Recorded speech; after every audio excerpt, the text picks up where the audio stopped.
So, so first of all, thanks to the organizers for inviting me. And as a matter of fact, it's only the first year of my PhD. So I'm really glad that I got this opportunity to present my work to you here and to receive some feedback already. So you could really help me with your comments and your insights to further improve my work and to, let's say, kickstart my PhD. So I really appreciate your input.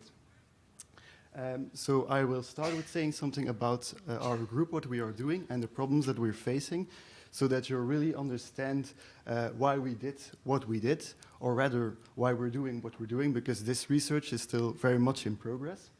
So our group is working using interaction networks and combining it with machine learning. And historically, we were mainly focused on driver prioritization in cancer, so we have a lot of experience in that. But recently, our focus has been shifted also towards data integration, which is the subject of my PhD, and is also the reason why we took part in this CAMDA challenge. I don't think I have to explain it to most of you, but just in case, the problem with cancer data in general is that when we look at the data, there is no obvious pattern. It's not that cancer is caused by a mutation in a single gene, or that one single gene is responsible for cancer. But we, network people, we claim that we can use interaction networks to sort of reveal those hidden patterns in the data. So interaction networks are simply networks where the nodes are genes, and we draw edges between them when we think they are interacting in some way. And these can be either derived from protein-protein interactions or from measures such as correlations or mutual information and so on.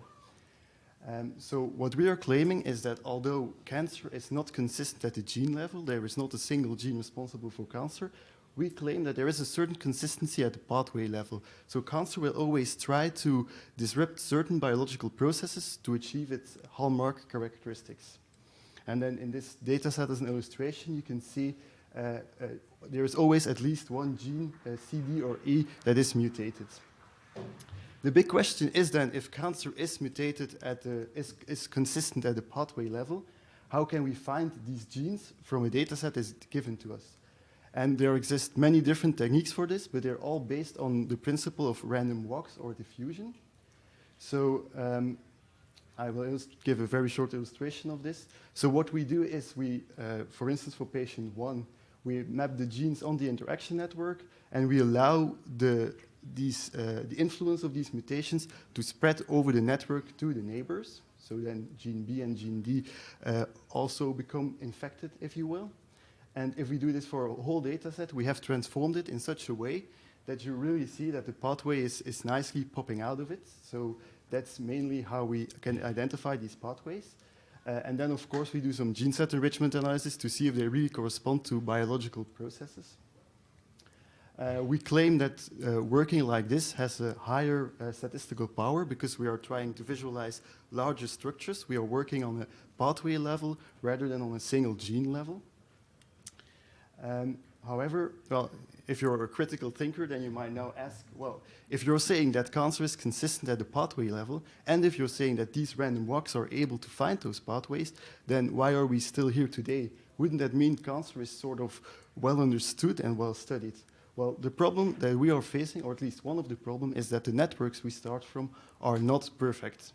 They are incomplete because there are still a lot of interactions that we do not know about. And on the other hand, they are, we suffer from a problem called network rewiring, which I will discuss a bit more in the following slides.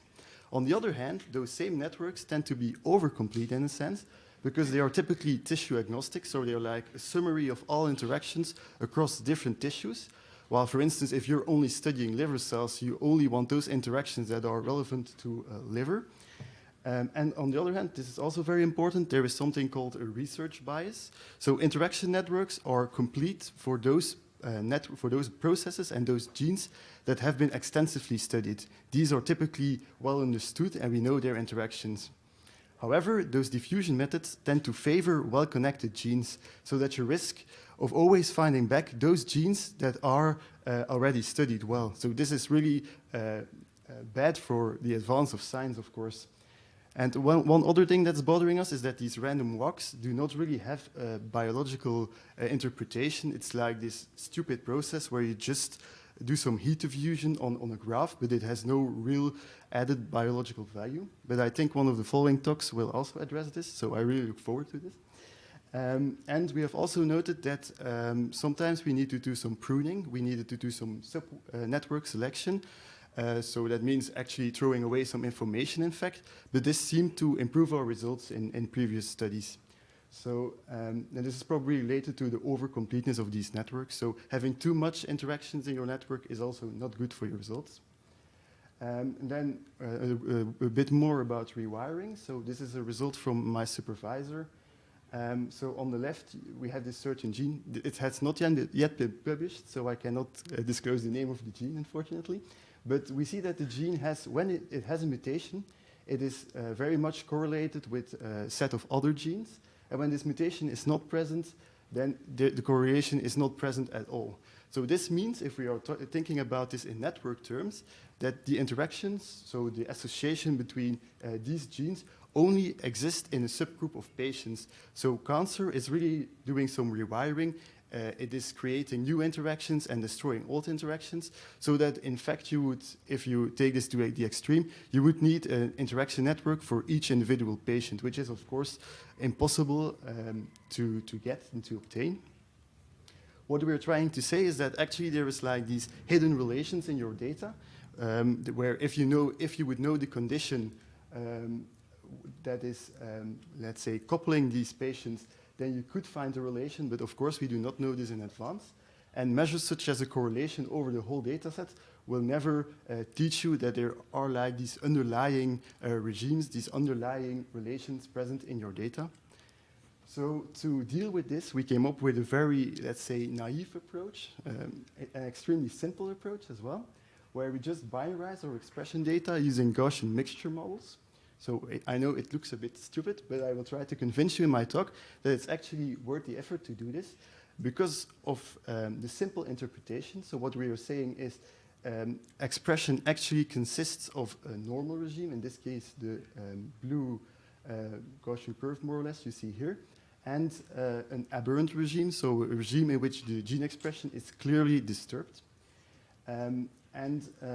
We also do the same for copy number data, where we just say it's aberrant if there are gains present or there are deletions present. Then we're talking about aberrant. Otherwise, we're saying the gene is normal.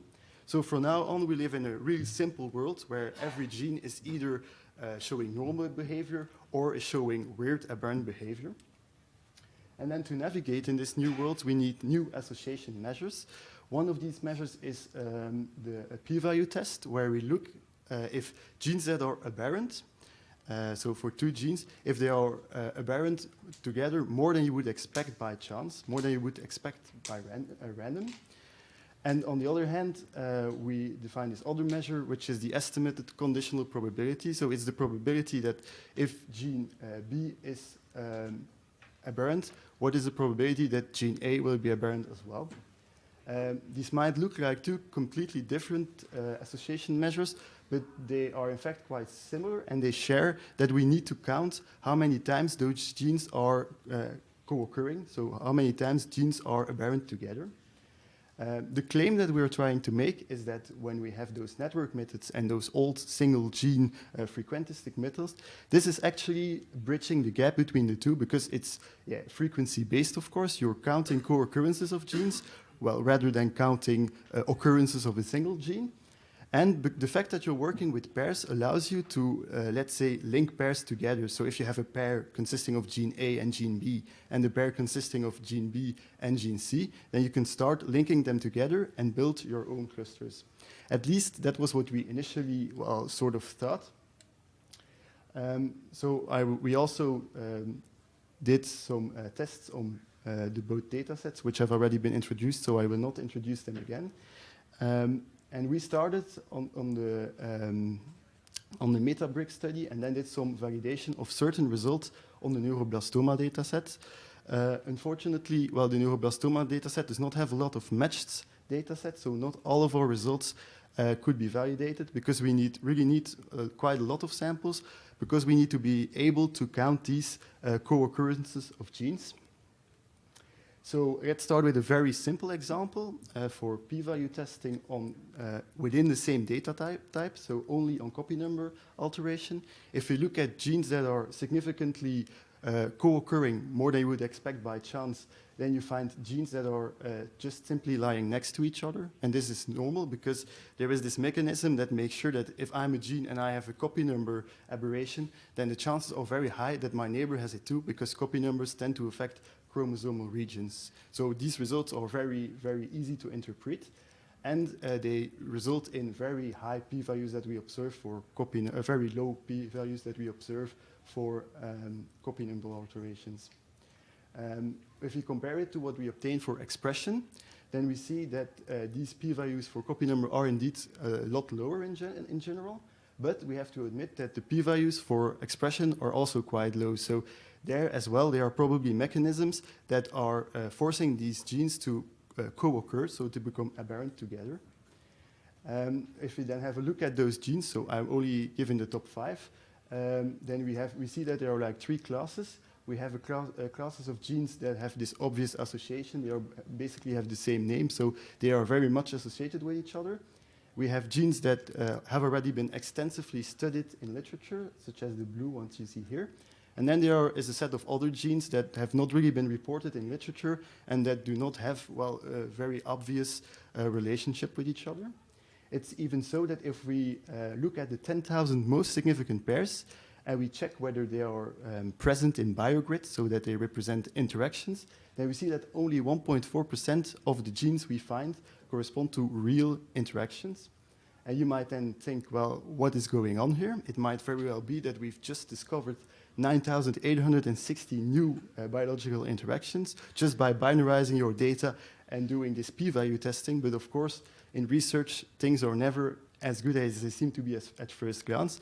So we quickly realized that we're not really looking at direct interactions probably, but it might very well be that they are, for instance, representing complementary processes in cancer, and that simply because both processes need to be affected, that they are aberrant more than you would expect random. But I will come back to this later because I realize it's a bit abstract right now.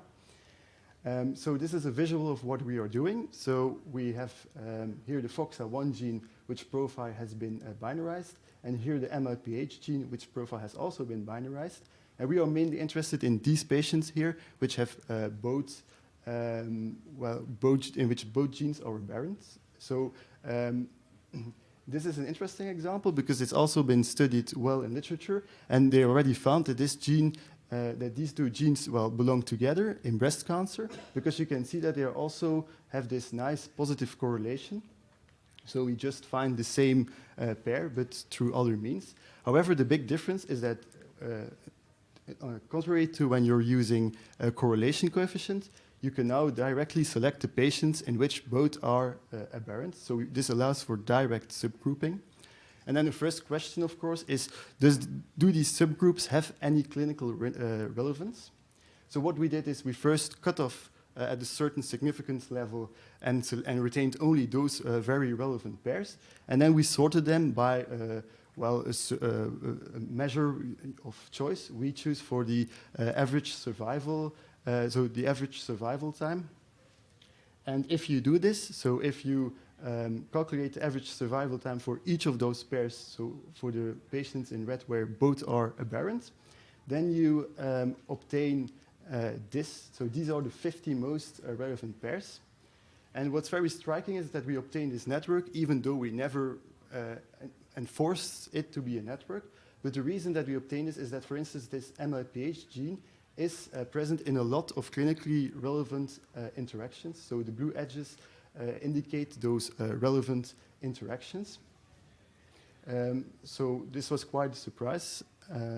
And we immediately tried to see if we could overlay this with known interactions from BioGrid as well.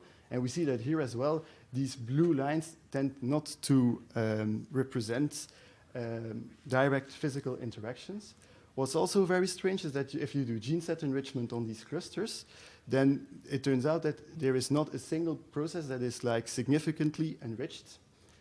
So that's also a bit weird, but it enforces our idea that we're really are looking at some sort of complementary functions, so that these blue lines are actually not direct interactions, but are representing genes that have a sort of complementarity. If that's the case, then this could be potentially very interesting, because that would imply a certain clinical significance. And well, just to show that this is probably the case, we have subgrouped our patients. So we said that if at least one of those pairs is activated in a patient, then they belong to the blue group, so to this curve. And if not, then they are belonging to the green curve. So we see that they have definitely a worse prognosis. And the hazard ratio is quite high for this cluster, so it's this 1.6, which is slightly higher than the basal subtype, so one of the more aggressive in breast cancer. And what's even more interesting to us is that if we compare it to a single gene, so to the MIPH gene alone, then we see that the hazard ratio is higher when we're only considering the pairs in which MIPH is involved. So this really shows that there is some information in those pairs, some information that you cannot, or perhaps not capture when looking at a single gene level. So what we can also do, of course, and which was the purpose of this challenge, is to do data integration, because up until now we've only looked at data of the same type. And we can do the same p-value testing between copy number and gene expression, between mutations and gene expression, and so on. So yeah, we do this. And one thing to remark is that especially TP53 is a mutation that we say it's a single cause, so the mutation can be considered a cause, and the changes in expression are then the effects that are associated with it. And we see that TP53 can be associated with a lot of aberrant expression in other genes. For copy number, this is not really the case there. We only observe quite a few genes that can be associated to copy numbers. So the situation is a bit different. If we then map the top 100 most significant pairs that are associated with TP53 on an interaction network again, we see that well, we get this. And we see that some genes are actually quite far away from TP53. And this is of interest to us because if you would use diffusion on this, well, on TP53, for instance, you will never be able to reach those genes. So this shows that there is a sort of contradiction between what we're doing now, so more frequency-based, and what we've been done before using the diffusion approach. So perhaps diffusion, well, is not really adequate in a sense, and needs to be guided a bit using expression data. So a first attempt at doing this is what I show here. We call it network propagation for now, but I still need to come up with a fancy title. We start from some genomic causes here on the left, for instance, copy number. And if the copy number is aberrant, then we propagate it using the conditional probability that gene A will have aberrant expression given that there is a copy number alteration in gene A. So then if we just sum all the incoming arrows for every gene, we get some sort of risk that the gene will be targeted given this genomic profile. I wanted to show that this has biological interpretation, that this is really capturing a biological mechanism. But before doing that, we first considered a couple of alternative architectures. And I will be talking to you about this one. The results I cite will be about this one, where we do some upfront filtering first. So we only allow a gene to propagate if we see that the gene that has a copy number alteration also has aberrant expression. So the results cited way before this one, this network is actually still under investigation. I may come back to this later if it's asked in the questions. So a first test to see whether we are really capturing important information with this propagation is to just take your copy number data set and just push it through your network and then see which genes have the highest risk. So we then obtain these genes, which are, well, 4 of the 5 are known to be involved in breast cancer, and they all have functions that, well, are related to oncology. So I was quite happy about this, but I went to my promoter and she said, yeah, you're not proving anything with this because every gene is associated to breast cancer, so it's not really a good proof. So then I was a bit downhearted, but we came up with a different way to really prove that it's capturing biological information. So we trained those, well, train is not really the correct word, we calculated those networks for each different subtype. And we then propagated new unseen samples to each of those networks, obtaining risk profiles for every subtype. And then we compared the obtained risk profiles to what the observed expression in the patient, so the observed binarized expression in the patient. And we classified by taking the gene, so by taking the risk profile that had the best match with the observed data. It's important to know that, well, it's a sort of classifier, but it does not really explicitly make use of this gene expression data, so it's a bit hard to benchmark. Nevertheless, we did some effort to do this because some of the reviewers asked us to. So we just compare it to random forest trained on the expression data immediately, which has, of course, slightly better results. But that's not really what was of interest to us. We really wanted to show that this model is capturing biological relevant information. And we see that we get a classification accuracy of about 68%, which is quite nice, which was more than we expected at first. Also nice to see is that if we train a random forest on this binarized data, it's actually not performing that much worse compared to training on the continuous features. So this might show that we do not even lose that much information with this binarization step we did in the beginning. So that's quite interesting as well. So a note on performance as well, we're training well, a model for each subtype individually. So we never expected it to be state-of-the-art, of course. This is a very inefficient way of classifying, but that's also not really what we're interested in. Now we have a model for each subtype, so we can go on and analyze this. And what's nice to see is that we have above random accuracy, so even above 60% for every subtype. So that's quite nice because it shows that each of these subtype models does capture, well, let's say, information relevant to the subtype. Then we did some validation. Unfortunately, the network propagation model requires really to have enough matched data, so we did not yet do this. We didn't even try because we thought it would be a waste. We will need to validate this on another breast cancer data set probably to have real proof that it is working on another data set as well. But there were some interesting findings nonetheless that we could validate. So we validated this observation that after the binarization step, classification accuracies tend to be not that much worse. And we also wanted to see if we could reconstruct these cluster of relevant genes in a neuroblastoma. So remember the cluster where MLPH was in the center. So if we do the binarization test, we created our own binary classification problem where we wanted to check where we wanted to classify whether a sample had a stage lower than 3 or larger or equal than 3. And if we do this, we again observe that the binarized data achieves performance, well, slightly lower than what you see on the continuous data, but still in the same range. So, of course, we would need further testing, and probably it's really dependent on your problem as well and what you're trying to classify.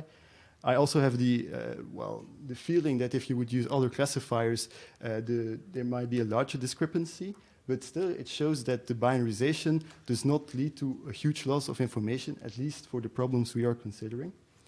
And then we also ranked our top 50 relevant genes, and we obtained this. So again, we find these clusters where there are certain genes that are really present a lot in clinically relevant pairs.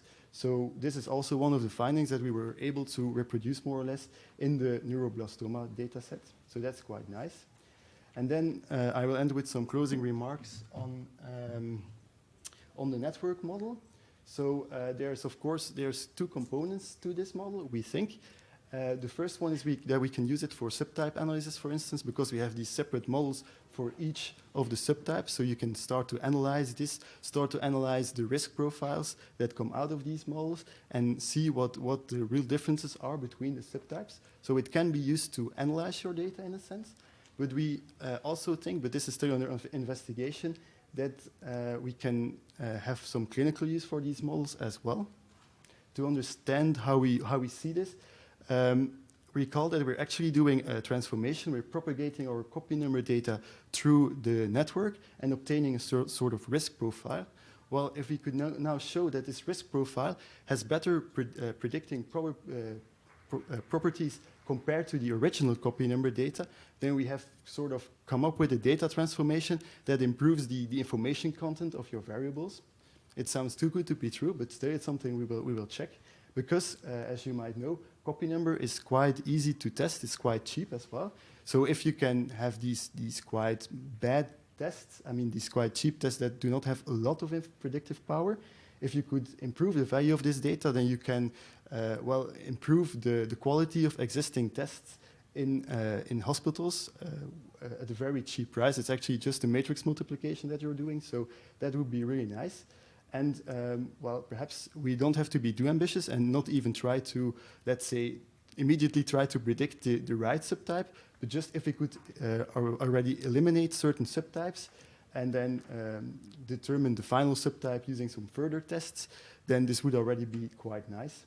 So I think what we can say is that there are two components to data integration. We are mainly focusing here, I think everyone that's present, on creating better models and achieving better accuracy. But this will also come at a price, of course, that you will need to collect different data types for your patients, which will be very expensive. And I'm not only talking about the testing, but also about the data storage and so on. And will always be quite expensive in clinical use. But what we are investigating now is whether we can just use these methods to leverage existing tests and to create a better quality. So this is really, we are here aiming for short-term gains, of course, but it's interesting what will come out of this. So I thank you for your attention, and these are the people of my group I would like to thank. Thank you.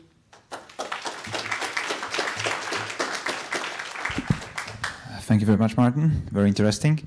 Do we have some questions from the audience? Please come to the microphone.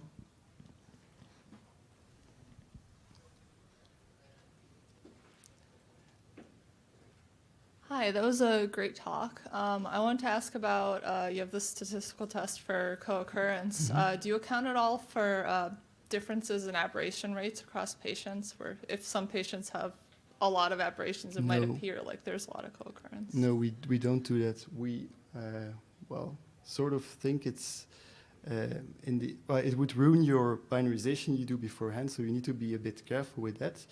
We were happy that it made sense the way it did. So if you start to fill with that, you probably, you risk that the binarization becomes biased in its own.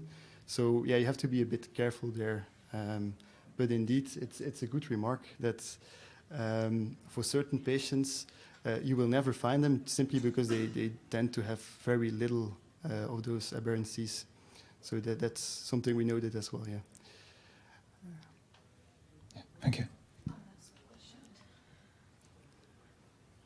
Whenever you are binarizing the data, there has to be a threshold below which it's zero, above which.